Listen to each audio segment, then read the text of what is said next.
ოდესღაც შორეულ ქვეყანაში ცხოვრობდა ერთი მშვენიერი დედოფალი. მას ძალიან სურდა ისეთი შვილი, რომლის კანი თოვლივით თეთრი, ტუჩები სისხლივით წითელი, თმა კი ყორანივით შავი იქნებოდა. მისი სურვილი ასრულდა და ფიფქია დაიბადა. მაგრამ სამწუხაროდ კეთილი დედოფალი მალევე გარდაიცვალა. მეფემ მარტოობით დაღლილმა კი ახალი ცოლი შეირთო. ეს ახალი დედოფალი მშვენიერი იყო, მაგრამ ამაყი და სასტიკი. მას ერთი ჯადოსნური სარკე ჰქონდა, რომელსაც ყოველდღე ეკითხებოდა.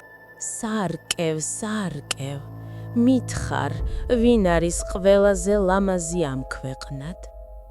ჩემო დედოფალო, თქვენ მშვენიერი ხართ, ეს უდავოა, მაგრამ ფიფქია თქვენზე 1000 ჯერ უფრო ლამაზია. წლიდან წლამდე სარკე ერთსა და იმავე პასუხს ეუბნებოდა, რაც დედოფლის გულს მწარე შურით ავსებდა. ფიფქიამ კი დედინაცლის სიძულვილის შესახებ არაფერი იცოდა, კეთილ და ნაზგოგოდ იზრდებოდა. ერთ დღეს, სიმართლის ატანა რომ ვეღარ შეძლო, ბოროტმა დედოფალმა თავისი ყველაზე ერთგული მონადირე დაიბარა და უთხრა. წაიყვანე ფიფქია ტყის ყდელაზე ღრმა ადგილას, ისე რომ უკან დაბრუნება ვეღარ შეძლოს. კეთილმა მონადირემ ფიფქია მოჯადოებული ტყის ყველაზე ბნელ ნაწილში შეიყვანა. თუმცა შეეცოდა და უთხრა. გაიქეცი, ფიფქია, გაიქეცი და აღარასოდეს დაბრუნდე. დედოფალს შენი მოკულა სურს. შეშინებული ფიფქია ტყეში უფრო და უფრო ღრმად გარბოდა, სანამ მთლიანად არ დაიკარგა. გამოფიტული და შეშინებული, ის პატარა, მომხიბვლელ ქოხს წააწყდა, რომელიც ხეებს შორის იყო დამალული. ოჰ, რა უცნაური პატარა სახლია. ნეტავ ვინ ცხოვრობს აქ? ის შიგნით შევიდა და 7 პატარა სკამი, 7 პატარა საწოლი და 7 კაციანი სუფრა დახვდა. ყველაფერი საშინლად დაბინძურებული იყო. ვაიმე, რა არეულობაა? ყველაფერს დავალაგებ, იქნებ ამის სანაცვლოდ აქ დარჩენის ნება დამრთონ. დალაგებით დაღლილი ფიფქია ზედა სართულზე ავიდა, სადაც 7 პატარა საწოლი ერთად მიაჩოჩა და ღრმა ძილს მიეცა. ამასობაში, მაღაროს სიღრმეში 7 ჯუჯა სამუშაო დღეს ასრულებდა. Hi ho, it's home from work we go. შინ დაბრუნებულებმა შენიშნეს, რომ რაღაც შეიცვალა. ჩვენ სახლში ვიღაც იყო, უბედურების სუნი მცემს. ჩემს საწოლში ვიღაცას სძინავს. ეს გოგონა, პრინცესა, შესაძლოა. ფიფქიას გაეღვიძა და 7 წყვილი თვალი დაინახა, რომელიც მას მიშტერებოდა. ოჰ, გამარჯობათ. თქვენ ხართ ამ მომხიბვლელი პატარა სახლის პატრონები? კარგი, დიახ, ჩვენ ვართ 7 ჯუჯა. მე კი ფიფქია ვარ. ჩემი ბოროტი დედინაცვლისგან გაქცევა მომიწია და აქ მოვხდი შემთხვევით.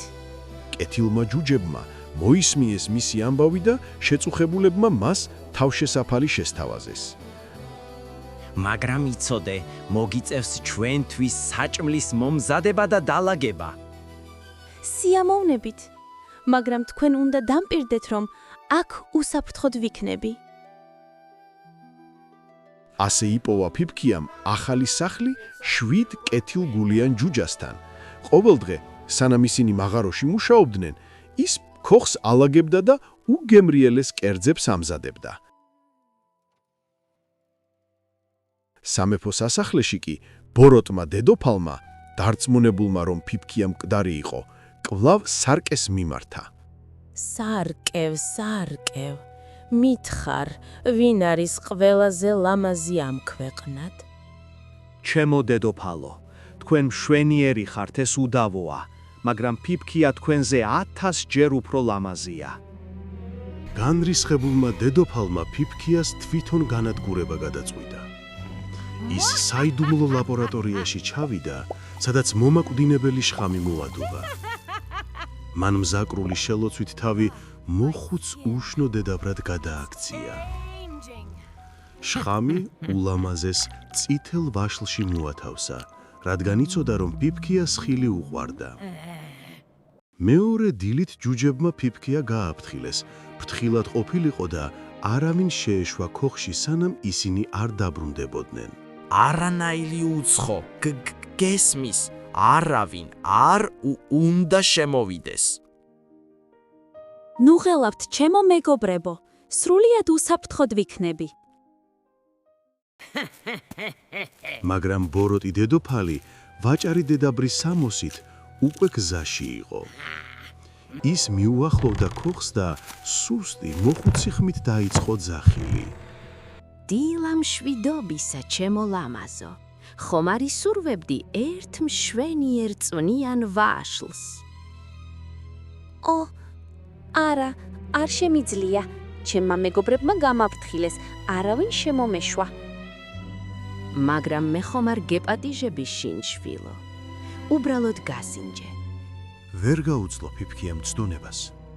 საწამლავიანი ვაშლი ბოროტმა დედაბერმა ხელში შეაჩეჩა და გოგონამაც ყოველგვარი ეჭვის გარეშე ჩაგბიჭა. სიკვდილის შხამმა წამში მოქმედება დაიწყო. ფიფქია უსულოდ დაეცა მიწაზე. ახლა მე ვარ ყველაზე მშვენიერი. ამასობაში მაღაროში ჯუჯები უცნაურმა შიშმა მოიცვა. რაღაც რიგზე ვერ არის. წვლებში ვგრძნობ.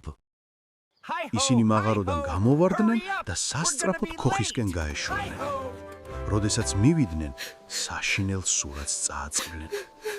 მათ ყველაფერი სადეს მის გასაღვიძებლად, მაგრამ ის უძრავად იწვა. თითქოს ღრმა ჯადოსნურ ძილში ყოფილიყო. ეს იმ ბოროტი დედოფალის ბრალია. მან იპოვა ფიფქია. მათ ვერ შეძლეს ასეთი სილამაზის მიწაში დამარხვა. ამიტომ მინისა და ოქროს კუბო გაუკეთეს და მას დღე და ღამეს უთევდნენ. დღეები კვირებად იქცა, კვირები თვეებად. ტყის ცხოველებიც გლოვობდნენ კეთილ პრინცესას. ერთ დღეს ტყეში მიმავალი მშვენიერი პრინცი ამ უჩვეულო სურათს წააწყდა. რა დიდებული სანახაობაა. ვინ არის ეს მშვენიერი ქალწული? ის ფიფქია, პრინცესა, მოწამლული მისი ბოროტი დედინაცვლის მიერ. რაღაც ძალა მიზიდავს მისკენ. უნდა ვაკოცო და ასე დავემშვიდობო. როგორც კი მის ტუჩებს შეეხო, ჯადოსნური შელოცვა გატყდა. მოწამლული ვაშლის ნაჭერი ყელიდან გადმოუვარდა. ფიფქია ცოცხალი იყო. ჯუჯები სიხარულისგან შეშლილები იყვნენ. მათი მწუხარება უზომო ბედნიერებით შეიცვალა. ჩემო მშვენიერო პრინცესა, წამომყვებით ჩემ სამეფოში და იქნებით ჩემი დედოფალი? დიახ, ჩემო პრინცო. 1000 ჯერ დიახ.